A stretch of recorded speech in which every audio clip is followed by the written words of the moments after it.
Have you ever seen the Lord of the Rings movies? Are you a fan of the franchise? Well, if you are, then you're going to be happy to know that there's a TV show coming, and we just have to tell you everything about it. Did you know about the TV show? Well, it doesn't matter because we have everything you need to know about it. Grab a seat and let's get started. First, what's it about? Amazon announced that they were going to be making the Lord of the Rings prequel, The Lord of the Rings of Power, back in 2017. Then they went silent with the news because we didn't hear much about it after the announcement. Obviously, everyone had questions. Well, since then, Amazon managed to hire some writers, scouted the locations for filming, and activated loads of social media pages to start up the hype. That's where we saw that amazingly rendered map of Middle-earth. Luckily for you, we have the description that Amazon has provided fans. It says, Amazon Studios' forthcoming series brings to screens for the very first time the heroic legends of the fabled Second Age of Middle-earth's history. This epic drama is set thousands of years before the events of J.R.R. Tolkien's The Hobbit and The Lord of the Rings, and will take viewers back to an era in which great powers were forged, kingdoms rose to glory and fell to ruin, unlikely heroes were tested, hope hung by the finest of threads, and the greatest villain that ever flowed from Tolkien's pen that threatened to cover all the world in darkness. Beginning in a time of relative peace, the series follows an ensemble cast of characters, both familiar and new, as they confront the long-feared reemergence of evil to Middle-earth. From the darkest depths of the misty mountains to the majestic forests of the elf capital of Lindon, to the breathtaking island kingdom of Numenor, to the furthest reaches of the map. These kingdoms and characters will carve out legacies that will live on long after they're gone.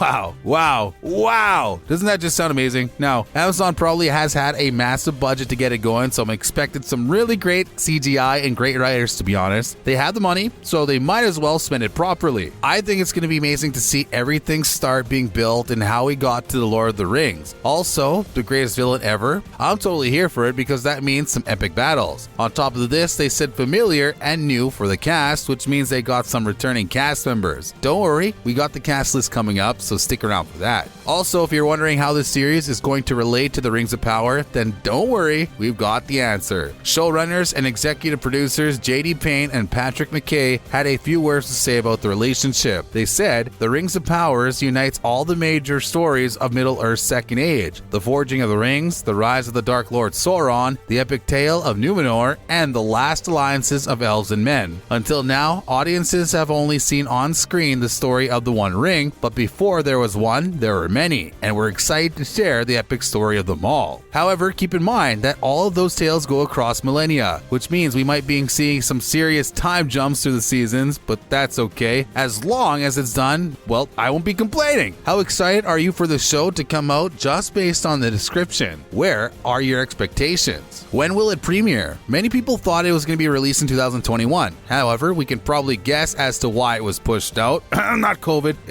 However, it's not too far away because it's supposed to come out on September 2nd, 2022. The episodes will be streaming weekly, so you're going to be able to catch them. The head of Amazon Studios, Jennifer Salke, had this to say, I can't express enough just how excited we all are to take our global audience on a new and epic journey through Middle-earth. Our talented producers, cast, creative, and production teams have worked tirelessly in New Zealand to bring this untold and awe-inspiring vision to life. Well, we're right there with you because this is going to be absolutely amazing. Are you going to be tuning in on September 2nd? Will you be watching it weekly? Or will you wait for it to finish before, binging in one go? It takes place in the Second Age of Middle-earth.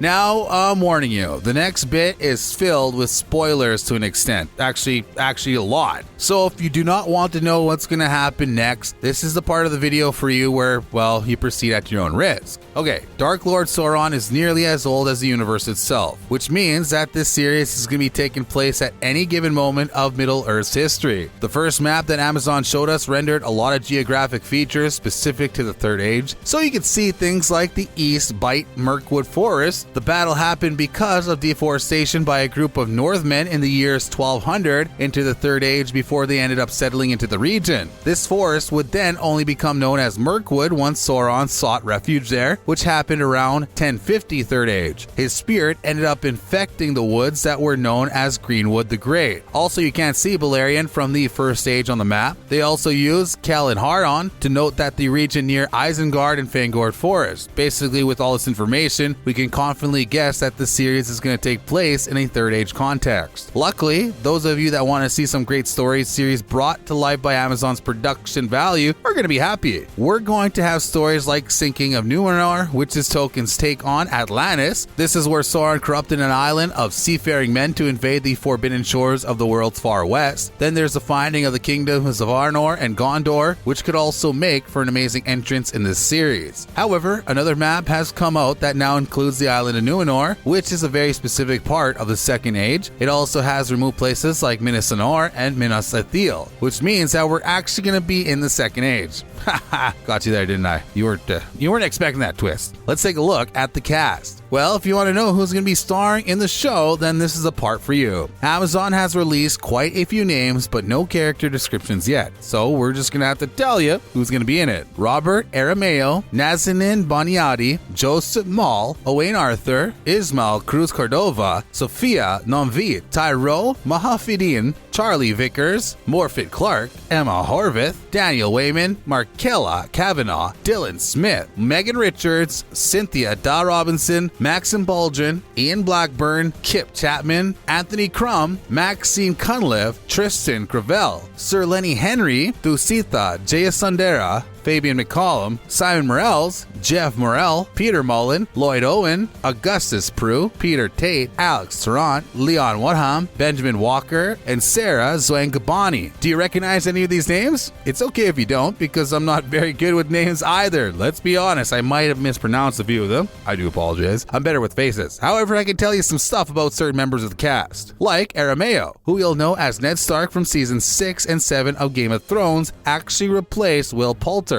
Poulter was supposed to be in a lead role, but he pulled out due to scheduling conflicts. That sucks for Poulter. Then we have Clark. She was in His Dark Materials, and she's supposed to be a young version of Galadriel. That's going to be exciting to watch. Let's hope she does well at her role. One of the most recognizable names is Maul, because he was Benjen Stark on Game of Thrones. Yes, he'll be playing as a villain named Orin in the show, so we're very excited to see how that will go. There'll also be some rumors that Kavanaugh might be playing a character called Tyra. This is a new character in the world, so we know nil about her. Then we have Henry, who's supposed to be playing Harfoot, a member of one of the Hobbit families. So if you like Hobbits, then you'll be happy to see some. However, don't get your hopes up about seeing familiar Hobbit families just yet, because that will probably be later in seasons. What do you think about this cast lineup? Do you think it's good? Are you excited to see some of the new characters? Well, let us know, because we're now done with this video of Lord of the Rings. How excited are you though? Do you think it'll be as good as the movies? Let us know what you think.